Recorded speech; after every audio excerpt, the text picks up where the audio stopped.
squelched my spirit of rebellion was, I'm going to date myself here by telling this story.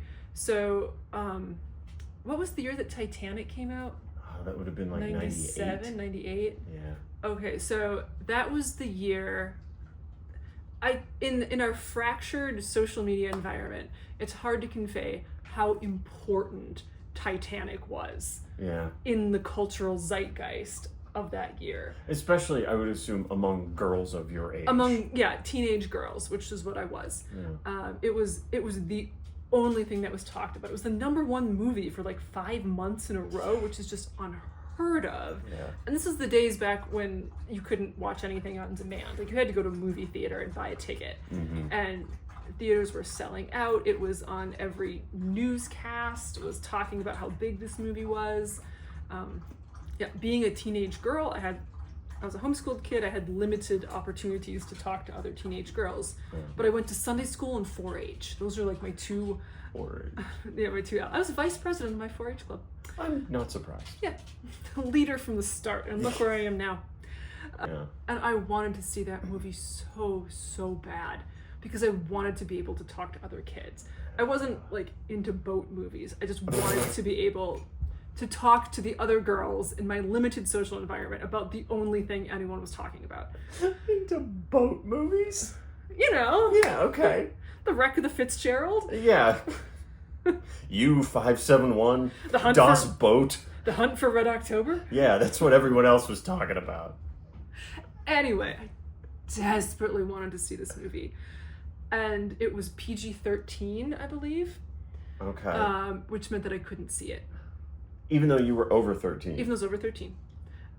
Because it would have objectionable material in it.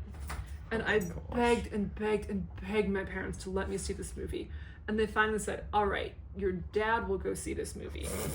And he'll decide if it's appropriate for you to see. Yeah.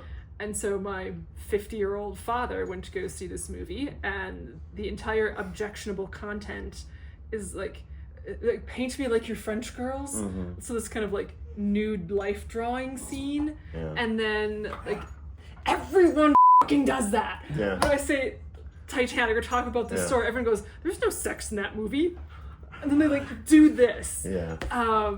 And I have come through context clues to understand they were like in the backseat of a car and it's like it foggy window and the hand like wipes down the window and that's like implied as a sex scene. Anyway, so my 50-year-old father went to go see this movie with the naked girl and the implied sex scene. Even though I was at that time a teenage girl and I had, of course, taken a shower and looked down, I did know what a naked teenage girl looks like. Full frontal male with an open nudity, but like I knew what a naked girl looked like. And then he came back from the movie and he said, it is inappropriate content in that movie. And then he and my mom together said, you know, you're 15 years old and we're not going to forbid you from seeing this, but you do not have our blessing. And because I did not have their blessing, I did not go to see the movie. Because that would have been an act of rebellion and like misalignment with my parents' wishes for me, which would be very close to disobedience. Yeah. And so I never saw the movie. That is reminiscent to me of my Amsterdam non-trip in high school. We're not going to tell you can't go, but it will just kill your mother if anything happens to you. There is a consequence hanging over this of you feeling bad. And I also did not have the nerve to disobey and go and not even quite disobey, just like edge towards the idea of disobedience. Yeah, do the thing that I know you don't want me to do, even if you're saying make your own choice. You're not disobeying them, but you are displeasing them. Yeah. And that was not something that 15-year-old me could do. Yeah. So still have never seen the movie. They re-released it on like the 25th anniversary a couple years ago. Oh. And I still just like never got out to see it. Honestly, it still makes me kind of sad. Yeah. yeah, just like I wish 15-year-old me could have had the chutzpah Yeah. to go do the things she wanted to do and take this like little step of independence away from your parents' absolute wishes and just like take that bit of agency for myself. So yeah. You hit on what I feel is the key there of, it wasn't that I avoided rebellion because of being disobedient or doing the wrong thing. It was ultimately, I don't want to displease them. I don't want to make my parents sad, That was it more than anything. It's like, oh, if I do this thing and it's wrong and I get caught and then my mother is sad because I have decided to make a choice with which she does not approve, well then we can't have that. The last thing I want to do is make my mother sad.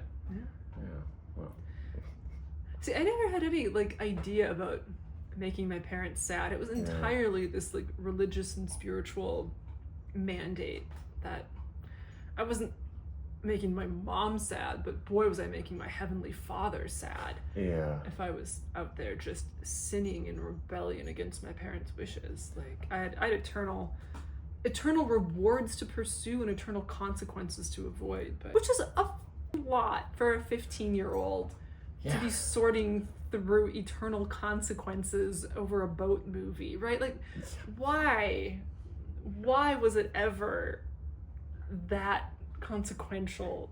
It wasn't. To me. It wasn't, but I thought it was. And part of that's being a teenager, right? Like you're still, your world is small. Your brain is mushy. You don't have a lot of perspective on things.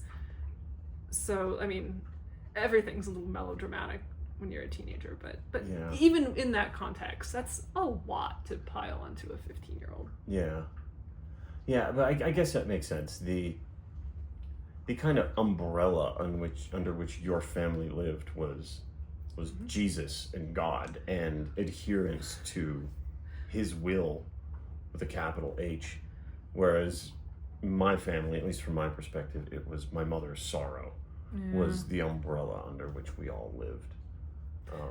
Have you ever seen the infographic of the umbrellas of protection? No.